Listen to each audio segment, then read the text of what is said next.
أعزائي مشاهدين قناة صناع الأمل من نادي الصيد. معانا شخصية بارزة، معانا الفنانة رجاء الوكيل. أهلا وسهلا بحضرتك. اهلا بيك يا محمد، ميرسي لتشريفكم. والنهارده احنا عندنا معرض ابداعات الوان في نادي الصيد. إبداعات ألوان. ايوه. فيها مجموعه فنانين اسكندريه، فنانين من المنصوره ومن القاهره، ومعانا دكتور حسن وصفي، باشمهندس احمد الباز، دكتور محمد كشك، نخبه، باشمهندس حسن وصفي، استاذه. ايوه معانا يعني نخبه، ومعانا اعلاميات.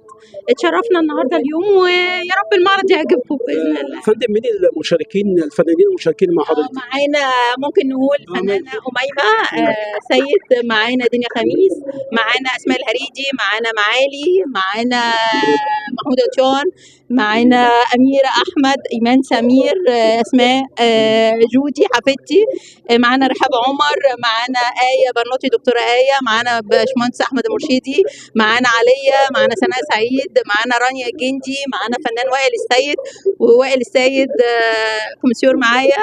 وده اول معرض لينا، ويا رب كده ايه يوفقنا ونعمل حاجات جميله.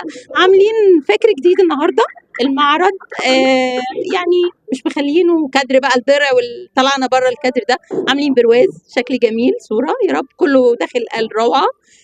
عاملين احتفاليه كده طرب قديم، عاملين قعده حلوه، يعني يا رب كده ايه، وتجمع فني. واهم حاجه في الموضوع ان كله جاي بحب وجاي فرحان وقاعدين مبسوطين، وتجمع فني جميل. ويا رب كده ان شاء الله كده ايه نعمل سلسله معارض. بالنسبة للمعرض ألوان يا فندم، المعرض فكرة مين ولا مجموعة من الفنانين؟ والله انا فكرتي انا واستاذ وائل، يعني انا المكان طبعا انا قاعده هنا في نادي الصيد. يعني نقدر نقول فكرة الفنانة رجاء الوكيل والأستاذ وائل والفنان انا وائل. اقترحت عليه فهو قال لي ماشي، لقيته مرحب بالفكره، فكر بره الصندوق بقى، سيبنا من الدرع وسيبنا من الشهاده، حاجة جميلة فعلا. حاجه يعني بص ايه، فكر جديد وبنستمتع وننبسط مع بعض، وتجمع فني، بناخد اراء، افكار، فنون جديده، تشكيل جديد، كل واحد مثلا تقنيه جديده داخل فيها.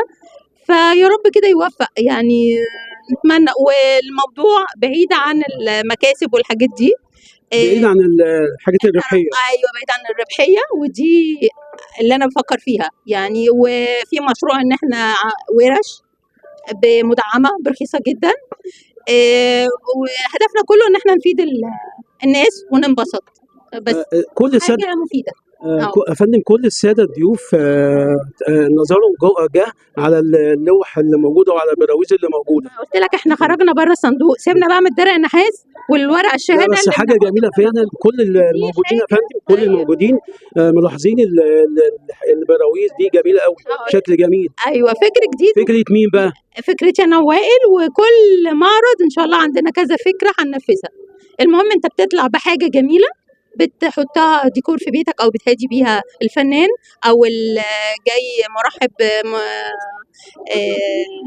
يعني مشجع او داعم للمعرض، ينبسط منها. مش علبه قطيفه هرصها في البيت هحطها لان زهقنا خلاص يعني. لا يا فندم، تنظيم محترم والبراويز كمان عامله شغل محترم، لمسه فنيه فعلا. وحبينا نزوق المكان بحاجات شغل بردك هاند ميد، وحاجات ديكوباج، حاجات ريزن، حاجات فيها لمسه فنيه، نعمل جو فني يعني، عارف يوم فني كده، احساس بالجمال يعني. طب ممكن يا فنانه تيجي معانا بس ونشوفوا البراويز دي على الطبيعه؟ اتفضل. رائعه الفنانه رجاء الوكيل، كل التحيه وكل التقدير لحضرتك يا فندم على البرواز بتاعي. انا يكفيني شرف ان اكون في وسط الكوكبه بتاعه المعرض لابداعات الالوان. ايوه ميرسي ليك يا محمد، وميرسي للعالميه الصديقه الجميله اللي جت شرفتونا. ويا رب المعرض يكون عجبك يعني زي ما انا قلت لك، يعني تخيلت كده. الحمد لله معرض محترم يا فندم، وفي لمسه فنيه من حضرتك ومن كل الفنانين. ربنا يخليك، وان شاء الله نوعدكم بفجأة جديده برضك ان شاء الله قريب باذن الله. بشكر حضرتك يا فندم على البرواز الجميل ده. بسيطه يعني، اقل من حقك يا رب. ميرسي. شكرا يا فندم. شكرا ليك.